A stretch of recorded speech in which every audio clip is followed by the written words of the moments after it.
ও আবু উমামা, মালি আরাকা জালিসান feel মসজিদি ফি গায়রি ওয়াক্তিস সালাহ।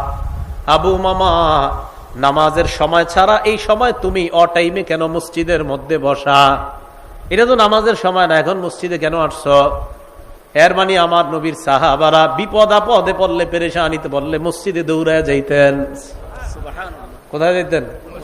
মসজিদে। তা আপনাদের মন চায় না যে হুজুর নবীজি আসলেন কেন? তার মানে আমার নবীর ওই অভ্যাসই ছিল, নবী তো মসজিদে যাইতেন। হ্যাঁ, নবী, আপনারা তো পাল্টা এটা বলা দরকার, হুজুর নবীজি অটাইমে মসজিদে আসছে কেন? কারণ নবী আর সাহাবাদের কাম কি? কাম তো এটাই, মসজিদে। রাসূল সাল্লাল্লাহু আলাইহি ওয়াসাল্লাম মসজিদে, ওনার সাহাবা মসজিদে, নামাজের সময় ছাড়া। কি তুমি এখানে কেন? সাহাবা বলে, ইয়া রাসূলুল্লাহ, হুমুমুন লাজিমাতনি ওয়া দুয়ুন। হুজুর খুব পেরেশানিতে আছে, অনেক ঋণে আছে, এজন্য মসজিদে বসে রয়েছি, মনটা খারাপ। আল্লাহ নবী কয়, আলা উআল্লিমুকা কালামান ইযা আনতা কুলতাহু আযহাবাল্লাহু আনকা হাম্মা ওয়া কাযা আনকা দাইনাক। আমি কি তোমাকে এমন কিছু কথা শিখাইয়া দিব না, যে কথাটা যদি আল্লাহকে কায় মনোবাক্যে বলো, আশা করা যায় আল্লাহ তোমার পেরেশানি দূর করে দিবেন, তোমার ঋণ আদায়ের ব্যবস্থা আল্লাহ করে দিবেন। ইয়া রাসূলুল্লাহ, এমন আমলই তো আমার দরকার, যে আমল করলে আমার ঋণ আদায় পরিশোধ সহজ হয়ে যায়, এমন আমল আপনার কাছে জানতে চাই। অনেকে ঋণ নিয়ে আবার ঋণ দিতে চায় না, ঠিক না? এটা আবার ঠিক না। বুখারীর বর্ণনা, ক্বালা রাসূলুল্লাহ সাল্লাল্লাহু আলাইহি ওয়াসাল্লাম, আল্লাহ নবী বলেন, মান আখাযা আমওয়ালান নাস ইউরিদু আদাআহা, কোন ব্যক্তি যদি অন্য কারো কাছ থেকে ঋণ নেয় এই নিয়তে, ইউরিদু আদাআহা, আমি তার থেকে ঋণ নিলাম, আদায় করে দিব, এটা আমার আশা, ওনার থেকে আমি ঋণ নিলাম, আমার নিয়ত আছে আমি দিয়ে দিব।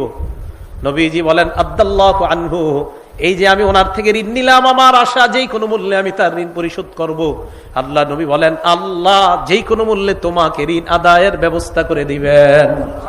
এটা বিশ্বাস রাখেন। নবীজি বলছেন, কেউ যদি কারো কাছ থেকে এই নিয়তে ঋণ নেয় যে আল্লাহ আমি তার ঋণটা যেই কোনো ভাবে হোক দিব, রাসূল সাল্লাল্লাহু আলাইহি সাল্লাম বলেন, অবশ্যই আল্লাহ পাক রব্বুল আলামিন তাকে ঋণ পরিশোধের ব্যবস্থা করে দিবেন। এই বিশ্বাস রাখা। তো রাসূল আকরাম সাল্লাল্লাহু আলাইহি সাল্লাম কয়, আমি তোমাকে এমন বাক্য শিখাইয়া দেই, যেই বাক্যগুলা যখন তুমি বলবা, বলার পর আশা করা যায় আল্লাহ তোমার পেরেশানি দূর করে দিবেন, তোমার ঋণ আদায়ের ব্যবস্থা করে দিবেন। এবার আল্লাহ নবী বললেন, ইদা আসবাহতা ওয়া ইদা আমসাইতা, যখন তুমি সকাল করো, সন্ধ্যা করো, এর মানে ফজরের নামাজের পর, মাগরিবের নামাজের পর তুমি এই দোয়াটা পড়বা, আল্লাহুম্মা ইন্নী আউযু বিকা মিনাল হাম্মি ওয়াল হাযান। হে আল্লাহ, আমি আপনার কাছে পানাহ চাই, মিনাল হাম্মি, হাম্মুন শব্দের অর্থ পেরেশানি, ওয়াল হাযান মানে দুশ্চিন্তা। আল্লাহ আপনার কাছে আমি পেরেশানি এবং দুশ্চিন্তা থেকে পানাহ চাই, ওয়াল আজিজি ওয়াল কাসাল, অপারগতা এবং অলসতা থেকে আপনার কাছে পানাহ চাই, ওয়া আউযু বিকা মিনাল জুবনি ওয়াল বুখলি, কোন বর্ণনায় মিনাল বুখলি ওয়াল জুবনি, আল্লাহ ভীরুতা, কাপুরুষতা এবং কৃপণতা থেকে আপনার কাছে পানাহ চাই। ওয়া গলাবাতিদ দাইনি, আরেক বর্ণনায় ওয়া মিন গলাবাতিদ দাইন, ঋণের প্রাচুর্যতা, ঋণের আধিক্যতা থেকে আপনার কাছে পানাহ চাই। ওয়া কহরির রিজাল, মানুষের অনিষ্টতা, মানুষ আমার উপর জুলুম নির্যাতন যেন না করে, মানুষের ধমক ধমকি থেকে আপনার কাছে পানাহ চাই। আল্লাহ নবীর সাহাব